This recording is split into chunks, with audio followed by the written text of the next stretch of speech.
friends, welcome back to Books and Boba. So really funny story about today's Boba. Well, not even Boba, but I went to It's Boba Time, and apparently it wasn't Boba Time because they didn't have Boba. But what I got instead was a frosty milk from It's Boba Time. I still laugh at that. And it actually has an egg pudding topping, and I got the strawberry milk one, so look at those layers. Ooh, snap. Look at this cute little logo too. Ooh, so cute. So cute. Alrighty.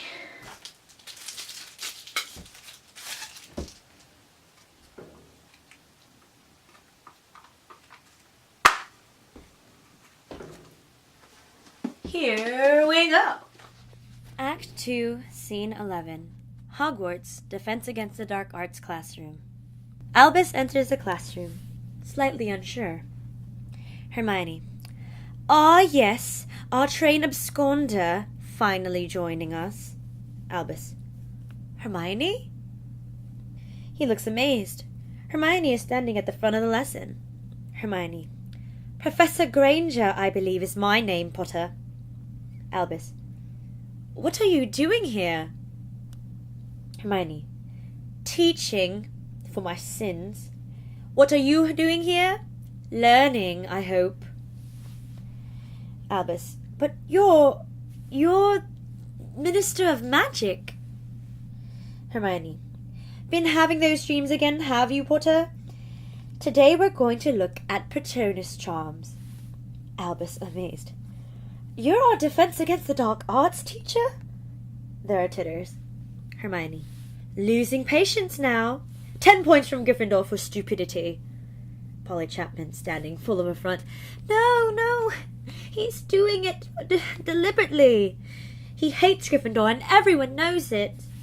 Hermione. Sit down, Polly Chapman, before this gets even worse.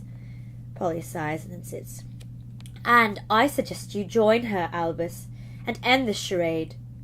Albus. But you're not this mean. Hermione. And that's 20 points from Gryffindor to assure Albus Potter that I am this mean. Jan Fredericks. If you don't sit down right now, Albus. Albus sits. Albus. Can I just say... Albus. No, you can't. Just keep quiet, Potter. Otherwise, you'll lose what limited popularity you already have. Now, who can tell me what a Patronus is? No? No one. You really are the most disappointing bunch. Hermione smiles a thin smile. She really is quite mean. Albus. No, this is stupid. Where's Rose? She'll tell you that you're being ridiculous. Hermione. Who's Rose? Your invisible friend? Albus. Rose Granger Weasley, your daughter. He realized. Of course. Because you and Ron aren't married, Rose. They're giggling. Hermione. How dare you! 50 points from Gryffindor. And I assure you, if anyone interrupts me again, it'll be 100 points.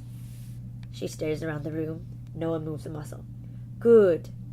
A Patronus charm is a magical charm, a projection of all of your most positive feelings, and takes the shape of the animal whom you share the deepest affinity.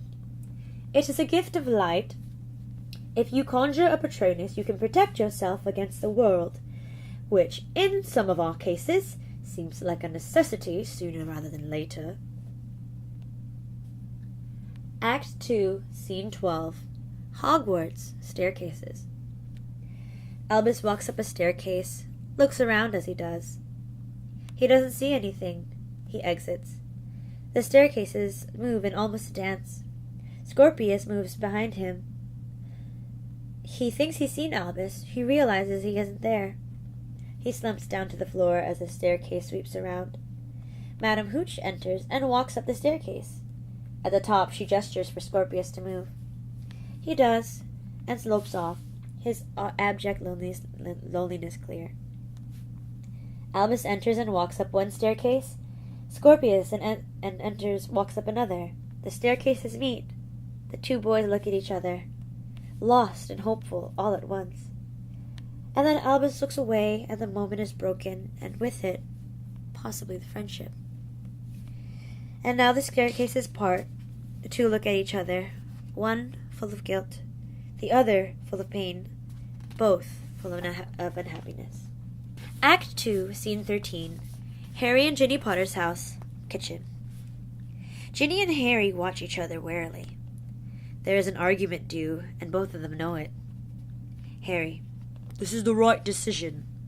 Ginny: "You almost sound convinced." Harry: "You told me to be honest with him, but I actually needed to be honest with myself. Trust what my heart was telling me." Ginny: "Harry, you have one of the greatest hearts of any wizard who has ever lived, and I do not believe that your heart told you to do this." They hear a knock at the door. Saved by the door. She exits. After a moment, Draco enters, consumed by anger, but hiding it well.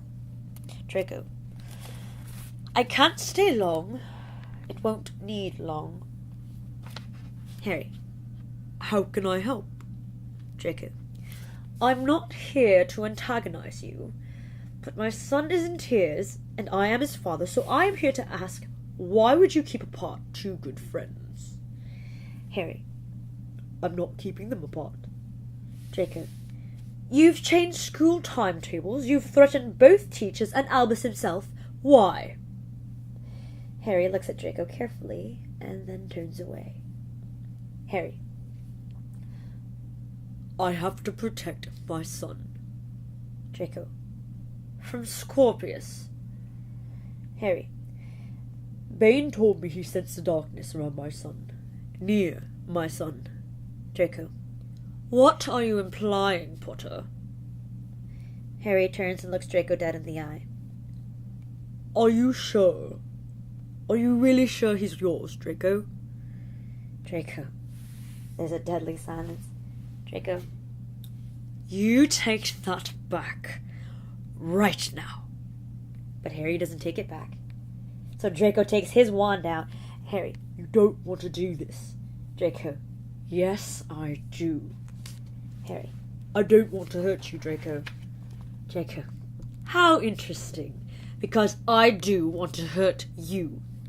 The two square up, and then they release their wands. Draco and Harry: "Expelliarmus!" Their wands repel and then break apart. Draco: "Incarcerus!" Harry dodges a blast from Draco's wand. Harry: "Tyrant Telegor!" Draco throws himself out of the way.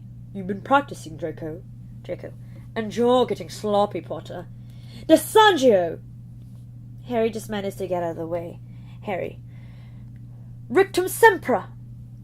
Draco uses a chair to block the blast. Draco: "Flipendo!" Harry is sent twirling through the air, and Draco laughs. "Keep up, old man." Harry: "We're the same age, Draco." Draco: "I wear it better."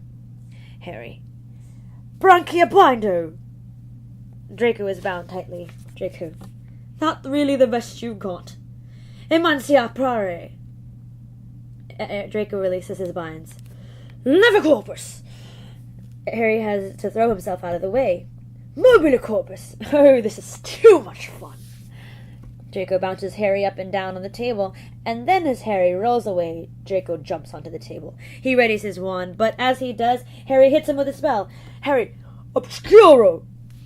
Draco releases himself from his blindfold as soon as it hits. Two square up. Harry throws a chair. Draco ducks underneath it and slows the chair with his wand. Ginny: "I have only left this room 3 minutes ago." She looks at the mess in the kitchen. She looks at the chairs suspended in the air. She signals them back to the floor with her wand. Drier than dry. What did I miss?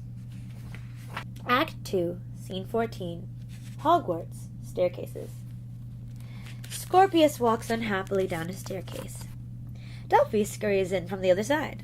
Delphi: "So, technically, I shouldn't be here."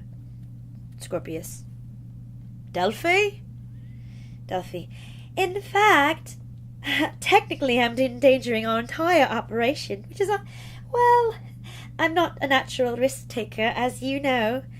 I've never been to Hogwarts. Pretty lax security around here, isn't there? And so many portraits, and corridors, and ghosts. This half-headless, strange-looking ghost told me where I could find you. Can you believe that? Scorpius. You've never been to Hogwarts? Delphi. I was, unwell as a child for a few years. Other people got to go. I did not. Scorpius. You were too ill? Oh, I'm sorry. I didn't know that.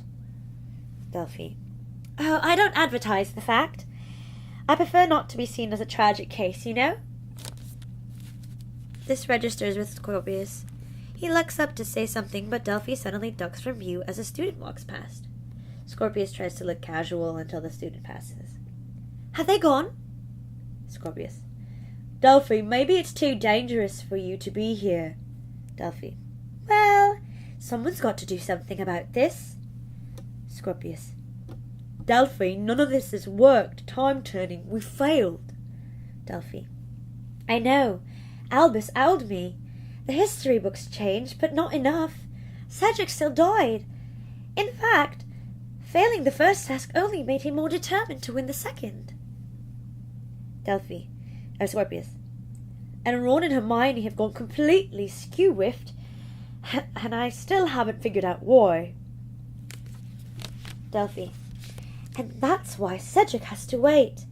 It's all become quite confused, and you're entirely right to be keeping hold of the time turner, Scorpius. But what I meant was, someone's got to do something about you two. Scorpius. Oh. Delphi. You're best friends. Every owl he sends, I can feel your absence. He's destroyed by it. Scorpius.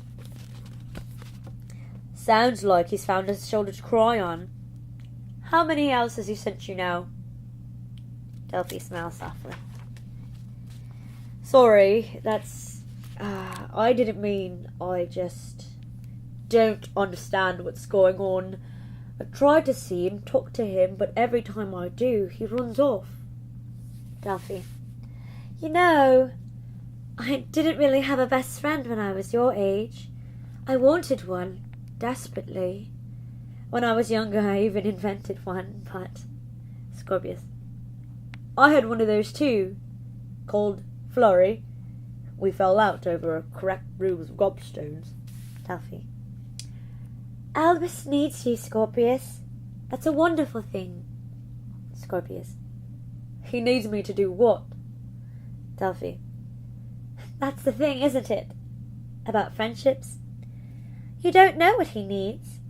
You only know that he needs it. Find him, Scorpius. You too. You belong together. So, we're just going to end there. And I hope you guys watch the next episode.